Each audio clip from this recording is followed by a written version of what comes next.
વિરામ બાદના સમાચારોમાં ફરી સ્વાગત છે આપનું। ગીતા જયંતિ નિમિત્તે 18 વિદ્યાર્થીઓએ 18 અધ્યાયનું પઠન કર્યું હતું। જૂનાગઢમાં આવેલ ચાપરડાના મહંત મુક્તાનંદ બાપુ અને શિક્ષણવિદ ગીજુભાઈ ભરાડ દ્વારા સંચાલિત પ્રેમાનંદ વિદ્યા મંદિરમાં ગીતા જયંતિની ઉજવણી કરવામાં આવી હતી।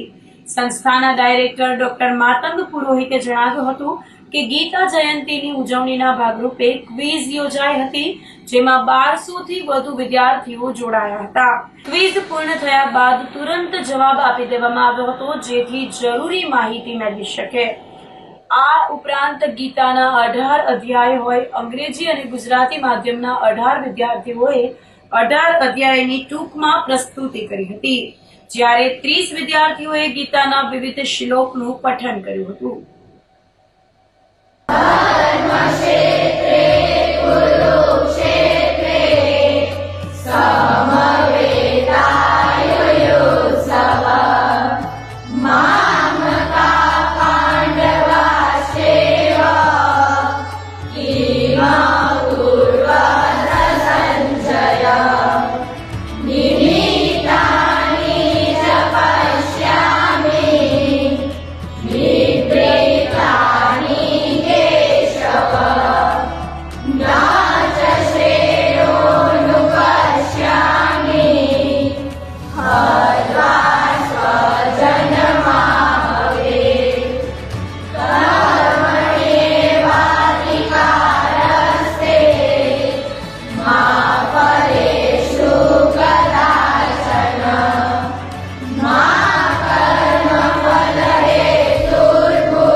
દર વર્ષે ગીતા જયંતિ નિમિત્તે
ગઈકાલે જૂનાગઢ